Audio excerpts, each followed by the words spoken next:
देखती हूँ। इधर बैठिए ना, आप यहीं बैठिए। हाँ, मैं उधर कुछ लोगों से बात कर रहा था तो एक भाई साहब गए, बोले बहन जी बैठी है, वो आपके कार्यक्रम में शामिल होकर कुछ बोलना चाहती है, बताइए।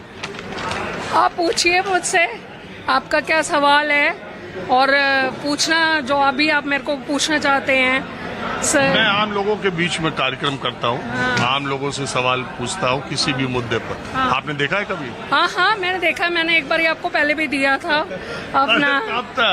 हाँ, मैं आई थी यहाँ पर और मैं आती रहती हूँ यहाँ पर हनुमान मंदिर, तो भी आपने लेडीज के लिए ही पूछा था कुछ। हाँ, तो मैं ऐसे ही जो मुद्दा जैसे रहता है देखती हूँ, मैं आपको सुनती हूँ। अरे बहुत शुक्रिया। तो मैं आज जातिगत जनगणना, कास्ट सेंसस, आप सुनती रहती होंगी टीवी में, न्यूज में, आप समझ पाती हैं ये क्या है, इसका क्या मतलब है, इतनी चर्चा क्यों होती है, मोदी जी ने क्यों करा दिया? यही पूछ रही हूँ इनसे कि मैं तो जस्ट हाउस वाइफ हूँ, मुझे पॉलिटिक्स के बारे में कोई नॉलेज नहीं है। और ये क्या पूछ रहे हैं जाति जनगणना और ये सब क्या होता है, तो यही पूछ रही हूँ मैं इनसे।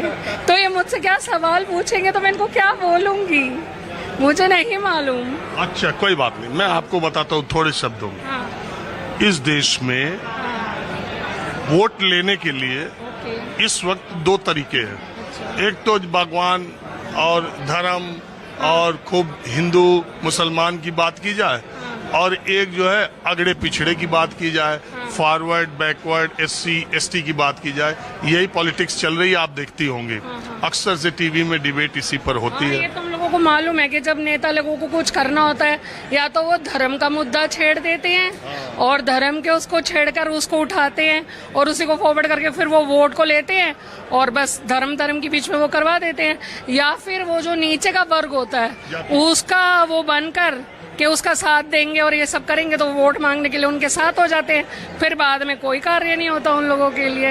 ये तो हम लोग टीवी में देखते ही हैं, पिक्चर में, टीवी में, न्यूज में, और ये तो जेन्युइन बात भी है कि ये पूरी इंडिया के लिए तो ये है ही ये बात। तो अब जो लोग जाति की बात करते हैं उन्होंने कहा कि हमारे देश में ये जो इतनी जातियां हैं, पहले ये तो पता चले कि किस जाति के कितने लोग हैं, तब उस जाति को उसी हिसाब से रिजर्वेशन दिया जाए, उसी हिसाब से उन लोगों को प्राइवेट सेक्टर में, गवर्नमेंट सेक्टर में, महिलाओं में रिजर्वेशन, जॉब में हर जगह दिया जाए। इसके लिए सबसे पहले कास्ट के आधार पे सेंसस होना चाहिए। पहली बार देश में ये हो रहा है, मोदी जी की सरकार ने मान लिया कि चलो ठीक है अब कराते हैं। तो आपको इससे क्या, अब बताइए। ये बात तो ठीक नहीं है ना कि जाति के उससे देंगे, तो जाति में तो वो हमेशा मैंने देखा या तो शेड्यूल कास्ट को बहुत ज्यादा ऊपर लेके जा रहे हैं, तो जनरल कैटेगरी के लोग तो रह रहे हैं, उनकी तो कोई इतनी छूट भी नहीं है, कुछ भी नहीं है, उनको तो टेस्ट अपने लेवल पे पास करना है, चाहे जॉब का हो चाहे कुछ भी हो।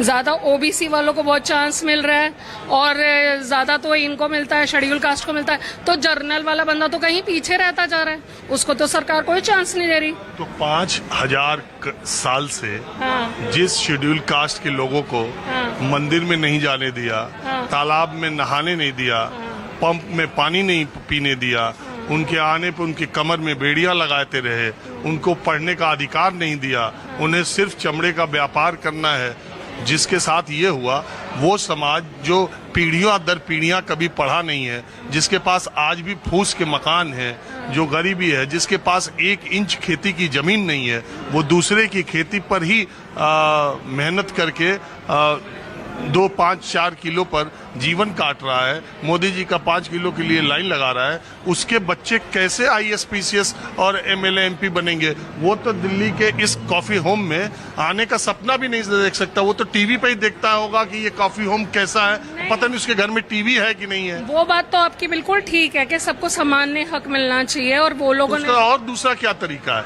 उसका तो यही तरीका है कि उसको रिजर्वेशन दो, पहले आगे बढ़ाओ, जब वो बढ़ जाए, 1 मिनट, तो वो बढ़ जाए तो फिर क्रीमी लेयर में डाल दो, उसको फिर ना मिले। हम लोग भी तो रह रहे हैं ना, हम लोग भी तो रहे, सबको इक्वल, सरकार भी कुछ ऐसा नियम बनाए, कुछ ऐसे नियम लागू करे, उनको फिर इतना जब वो है सरकार तो उनको सेम को सबको लेके आना चाहिए। ऐसे फिर हम लोग भी पीछे जा रहे हैं। अगर बच्चे उतना टेस्ट नहीं कर पाते पास, अगर आप मानिए आपने IAS और IPS की ही बात करी, उसमें इन लोगों को कितना मिलता है और वो एग्जाम कितना मुश्किल है, उसको एक बार क्वालिफाई करना, अगर उसमें वो रह जाए बच्चा फिर दोबारा लेकिन एक बात और आपको बता, बिहार के बच्चों को कितनी अपॉर्चुनिटी है और बिहार के बच्चे कितना बनते हैं, वही दिल्ली के बच्चों को इतनी अपॉर्चुनिटी नहीं मिलती है। दिल्ली के बच्चे इंस्टाग्राम रील उसमें लगे हुए हैं, बिहार के बच्चे गरीबी से आते हैं, उनके पास सरकारी नौकरी के अलावा कोई वो नहीं, वो मेहनत करते हैं, उनको मालूम है कि अगर हम पढ़ाई नहीं करेंगे, नौकरी नहीं करेंगे, बिहार के बच्चे 20-20 हजार रुपए की मजदूरी करने आपके दिल्ली आते हैं। ये बात बिल्कुल ठीक बोल रहे हैं कि बिहार के बच्चों में और बिहार में ज्यादा गरीबी है तो वो बच्चे ज्यादा एफर्ट पुट करते हैं, लेकिन कितने बच्चे यहाँ पे सिंसियरली भी तो बनना चाहते हैं।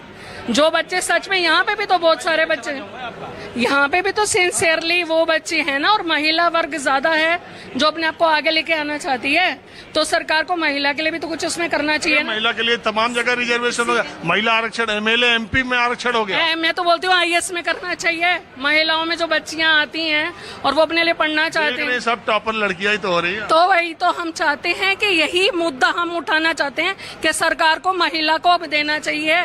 बिहार के लड़कों को ही इतना आगे कर देंगे तो दिल्ली की और मुंबई की बालिकाएं कहाँ जाएंगी?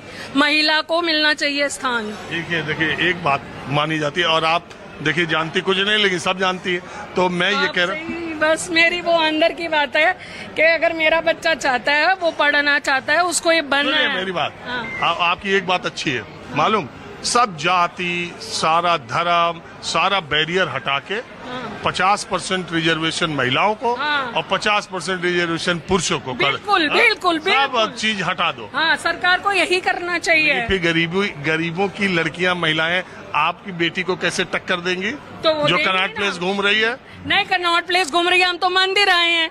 हम तो मतलब दिल्ली रह रहे हैं, हम तो घूमने, हम मंदिर आए हैं, हम तो परमात्मा के दर्शन करने आए हैं। मेरा कहने का मतलब घूमने का, दिल्ली में आप रह रही हो तो क्या सामान है? पानी की बोतल। अरे आप दिल्ली में रह रही हो ना, हाँ। तो गांव वाली लड़की आपकी लड़की की तरह कैसे सुविधा पाएगी कि वो इम्तिहान देगी? अपनी पढ़ाई से पाएगी। मेरी लड़की में और गांव वाली लड़की में क्या फर्क है? पैसा कहाँ उसके पास? नहीं, पैसा तो हमारे पास भी नहीं है। पढ़ाई है, काबिलियत है, पैसा जिसके पास जो भी होता है वो अपने पास रखता है। बच्चे, अमिताभ बच्चन का लड़का क्यों नहीं बन सका? अभिषेक बच्चन नहीं बन सका ना? क्या नहीं बना? एक्टर तो बनी गया। एक्टर, पैसा है ना उसके पास। नाम जिसको चाहिए, जिसको खुद को सेल्फ प्रूफ करना है कि उसकी अपनी आइडेंटिटी अलग है, वो एक्टिंग भी तो कर रहे हैं। हाँ, करते हैं, मैं वो मना नहीं कर रही, लेकिन एक पर्सन की बात कर रही हूँ। अगर किसी को अपनी आइडेंटिटी स्वयं प्रूफ करनी है, चाहे वो महिला है चाहे वो पुरुष है, उसको अपने आप ही करना पड़ेगा, और वो जब तक स्वयं नहीं करेगा वो अपनी आइडेंटिटी प्रूफ नहीं कर सकता। ये जातिगत जनगणना आप समझ में आ गया? हाँ, आ गया। हाँ, बताइए।